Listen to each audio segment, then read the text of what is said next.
So something that's really interesting to observe in our generation, Gen Z, especially as we've got into ages where we're in the workforce, we're at the age now where we should be really doing things in life, is this idea of finding our purpose. And it's so interesting seeing it as like for me that last year was my second year working, and I mean, yeah, I've got like these dreams and these things that I believe God has called me to, and I was just kind of feeling like where I'm at now, I really don't like it. I don't want to be here, and it's not a thing that's just limited to me or whatever it is. It is a general thing our generation struggles with, where it's we need purpose, and it's so different from the previous generation because in the previous generation it was. I mean, it depends obviously like what kind of family you came from, and maybe we won't even talk about the millennials, but like our parents' generation, my parents would be Gen X, so the generation kind of before that. I think this thing of purpose kind of started coming with the millennials as society started becoming more prosperous. But I know from like our parents' generation, obviously my parents, being immigrants and stuff, it was kind of just a thing of I want to provide for my family, right? And there's this thing that happened. I think you could also attribute it to millennials as well, but definitely then Gen X. This thing of,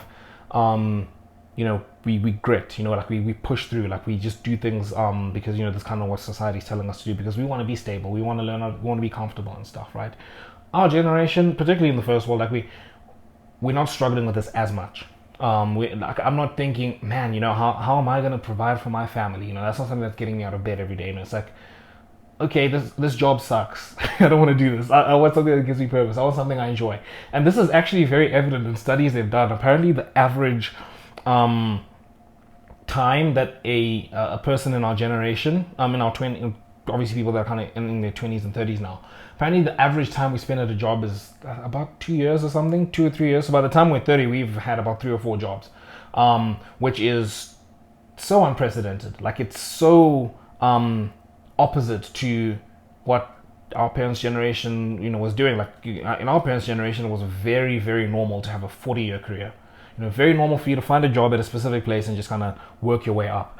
Our generation is not doing that. Like we're kind of just like, okay, I've kind of done this, and then this isn't fun anymore. Let me go find something else. And I think there's a lot of interesting things to kind of unpack there. But I remember Jonathan Pocludo kind of speaking about this again, this whole concept of we do a job. And then, it's fun, it's a shiny new thing. And then afterwards, we kind of like, oh, this isn't fun anymore. I want to leave because it's not fulfilling me, right? And I think there's something to that.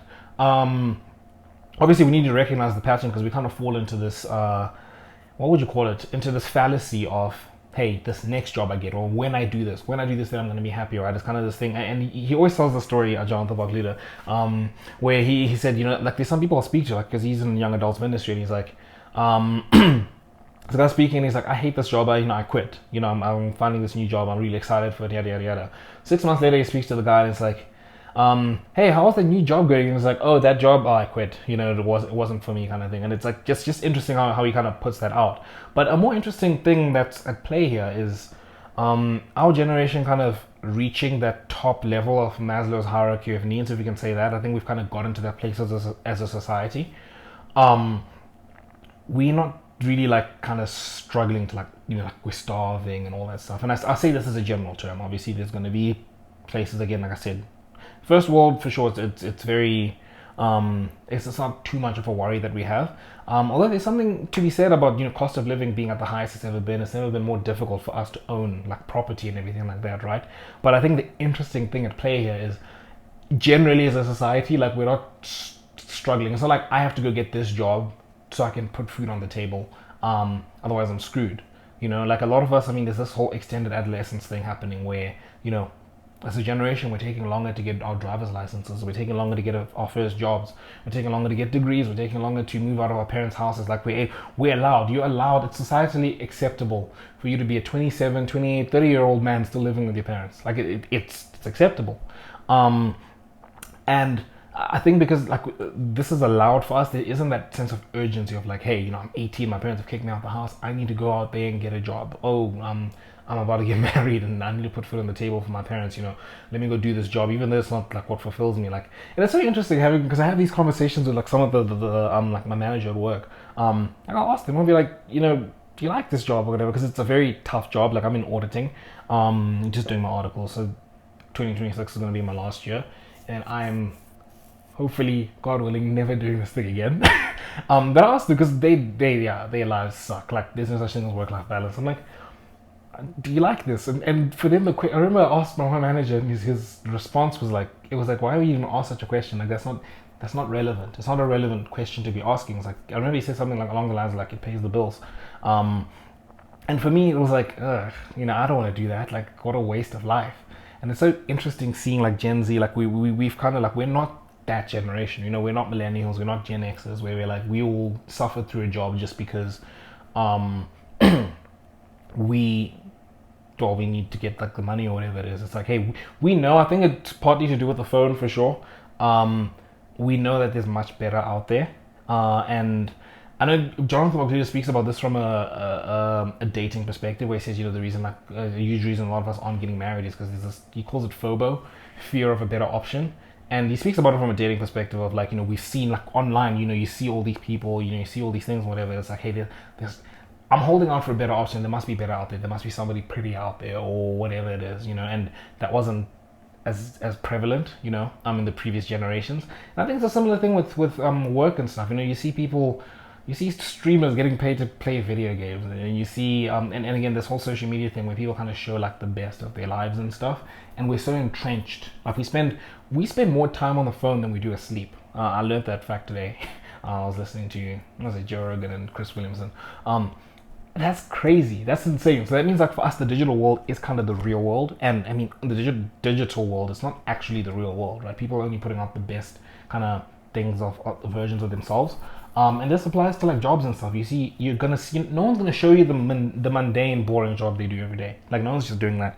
Although it's interestingly enough, I have seen, there's this guy on YouTube. He calls himself the salary man. I'm about to sneeze. He calls himself, he works in Tokyo, and he's just kind of showing how miserable his life is. So, but apart from that, for the most part, most people are kind of showing their glamorous lives. They're showing, oh, I'm a YouTuber, oh, I'm this and that and that. And for us, we're like, it's obviously a facade, for sure. Like, people are only showing the best parts of those things. But there's also, like, this thing of, like, hey, I don't have to do this. I want to go do something that makes me feel fulfilled.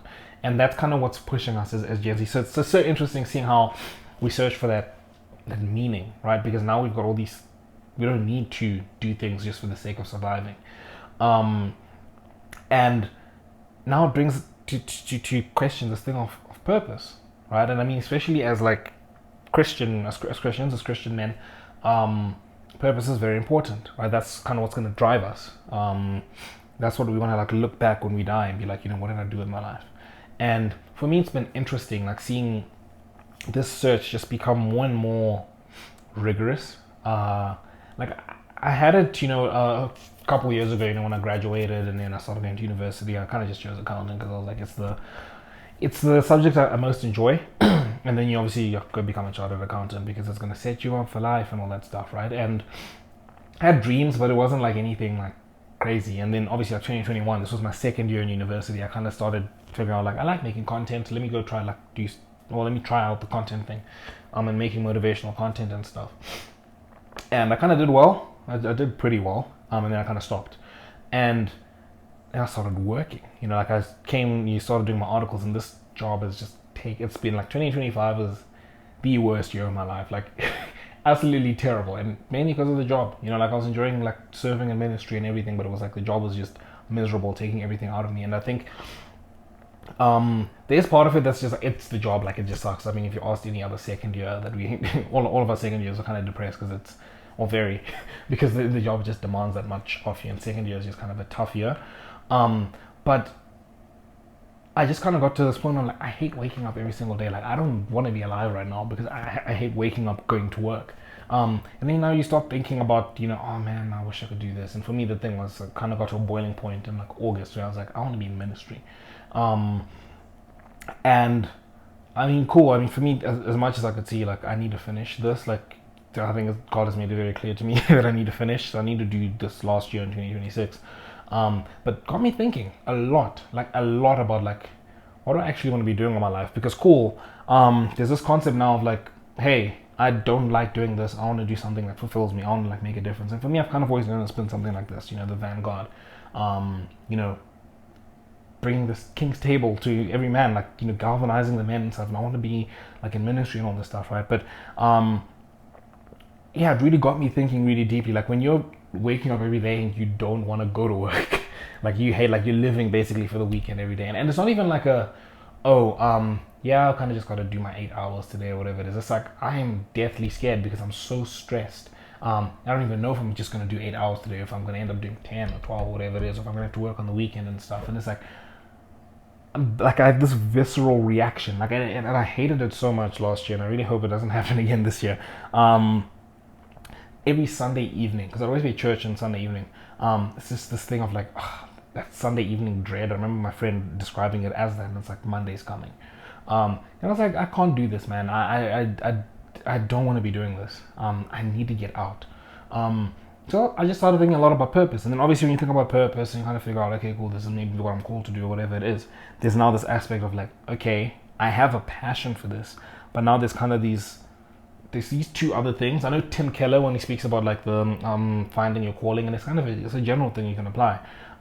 It's like figuring out if something is your calling, particularly ministry.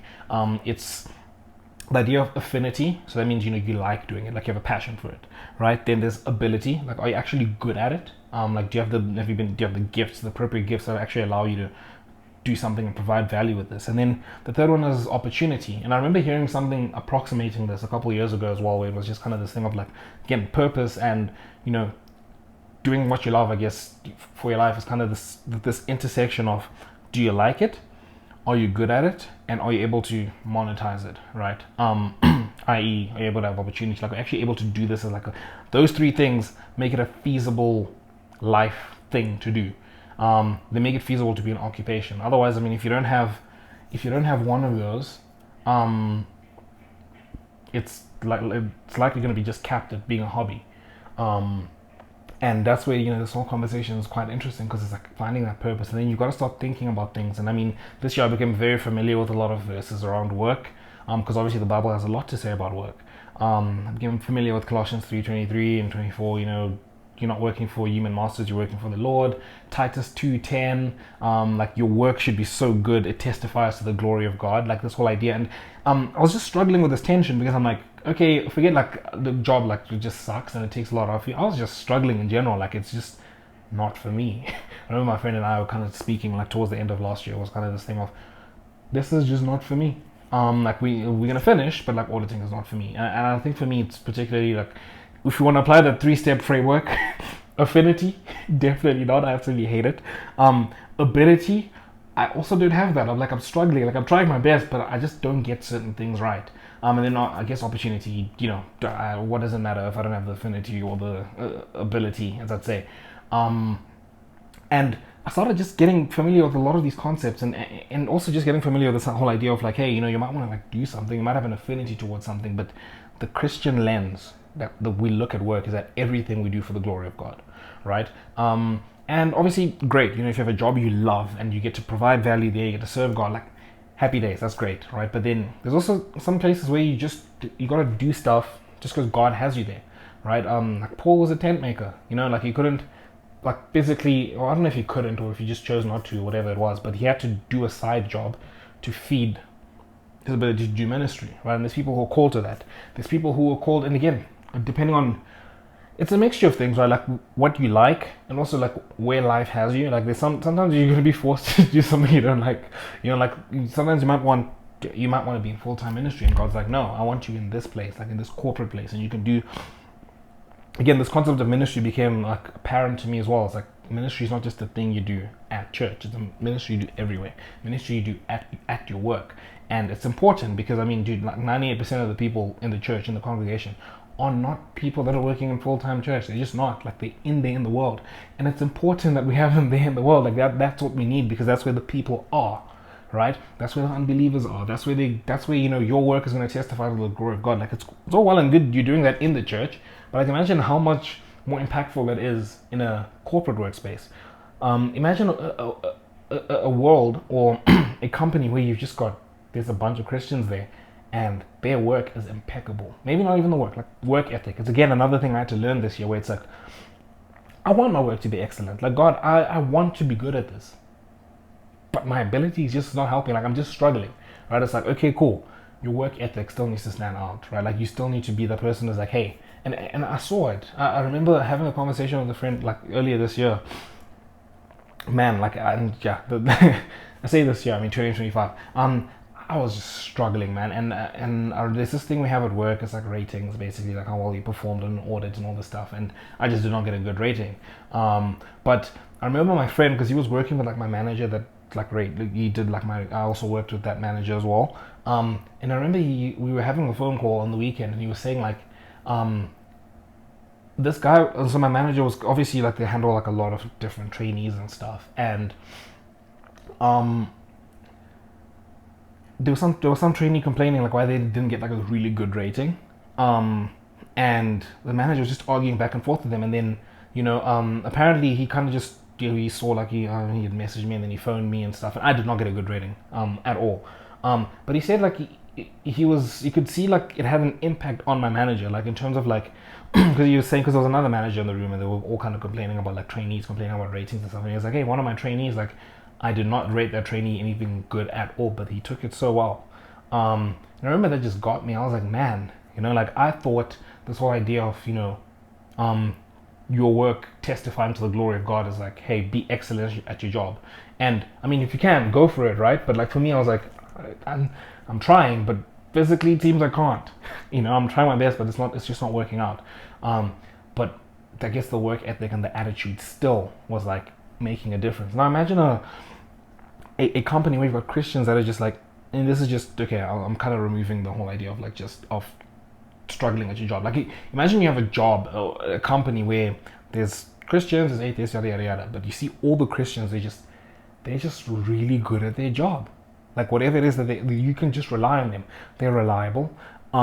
They put in the work. Their work is great. Like it's great quality, and then their attitudes are great. Like they're just great people to be around. Overall, imagine a world like that. Like that's gonna have more impact than me doing that in like a church alone. And I just kind of had to got used to this idea of like, hey, there's a plethora of ways that God can call you, and wherever you are, you've got to be the light, or whatever that is, wherever God has you. And it was kind of just like, okay. And I was thinking about this just now, because obviously like in this, like I've had a couple of weeks of leave, and I'm thinking about like next year, because next year being 2026, I don't want 2026 to be anything like 2025. I'm just not going to make it. I said it to God so many times. I'm like, if 2026 is as difficult as 2025 was, I'm not going to make it. Like I'm physically not going to make it. It's too hard. I cannot handle that level of like just stress and just chaos, and like my life just being all over the place. I'm taking steps to like make sure it's not like that, because I want to finish well, right? One of the things I've had to think about is like, cool, I know what my purpose is. It's definitely this, like the Vanguard and stuff, and like being in ministry, but I still have to finish this year, and whatever God calls me to after next year, because He might not say go to ministry, He might say go keep going in corporate. It's like, okay. I also had to learn about these different ways of like motivating. I was like, cool, there's two different ways people motivate themselves, right? There's one way it's like they just love the craft, like they just love that thing. Like I think of like athletes or whatever it is. They just love it and they're really good at it, and that gets them going, right? Then there's other people who are like, this thing serves as a means to an end. So it's like, and the best way I saw this, it was so cool. I was watching Suits. If you guys don't know, like it's a lawyer show. It's really more about like power and all that stuff, right? But there's this character called Harvey Specter, and I mean, I remember learning about, because he apparently wanted to be a baseball player, and he like injured his shoulder, and what he did is he basically just redirected that mentality to law, because law is this other thing that he liked. And he's just, I mean, obviously it's a TV show, so they're gonna like exaggerate the character and stuff, but like he just like studied crazy, and just become one of the best lawyers, one of the most powerful lawyers in New York, basically. And it was just this thing of like, he redirected that energy to that. And again, you've got to think about like the end goal, right? It's like, okay, for me this next year, I don't want to do it. I have no desire in me to do it whatsoever, apart from the fact that I have to do it, right? It's like, cool, I need a different framing for this. It's not going to be that I like it, because I don't like it.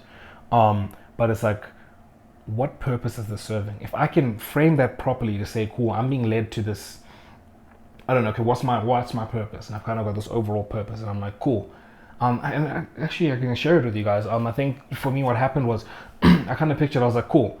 The whole point of the Vanguard for me is like I'm sick and tired of myself living in like as a shell of a man. Just feeling like I'm pathetic and all this stuff, and like I'm just spending hours scrolling on my phone and not actually doing what I'm called to do, watching society fall apart. And I'm watching a bunch of men do the same thing, a bunch of Christian men do the same thing. It's like, guys, when you get in the fight, right? I'm sick and tired of watching all that, right? So I'm like, cool, this is kind of the purpose of the Vanguard. Um, okay, but what does like auditing have to do with that now? How can I link that? And for me, it was kind of this thing of, I saw what, because in university, like, first year, great, second year, fine. Third year, I kind of started struggling a bit, but I passed and I got my bachelor's degree. And then honors was just survive, dude. It was really just like pass. And I started seeing the impact of that. And I think I was burnt out. So I really couldn't like keep pushing and stuff, right? But I saw the impact of not preparing adequately that it's had on my articles period now. Because I'm struggling. Like technically, I'm not very sharp. Yeah, I passed my board exam and everything, but it was kind of just like study to pass rather than study to understand, and like just get a good big picture view and just like caring about the craft, being as good as I can, right? And because I did like that study just to pass thing, I passed, but like now, I'm in a place where I need to apply, and there's a lot more skills that are involved. So that's something you kind of just want to have in lock, and I didn't. So it's like I'm seeing the impact of that. It's made this a very like miserable time, and it's pushed me into like living like a shell of myself. And I'm like, whatever God has planned for me after this period, I'm hoping it's the Vanguard and like just being in ministry. I can't see it, whatever it is now, but this is still a training period, right? It is still one more year of like a training period. It's like, if I don't finish this well, I'm gonna struggle afterwards in a way I can't see, right? So it's like, cool. And this stuff here, like auditing is difficult, and there's a lot of stuff about like project management, and I assume it seems that way in ministry as well. There's a lot of stuff about project management. It's like, cool.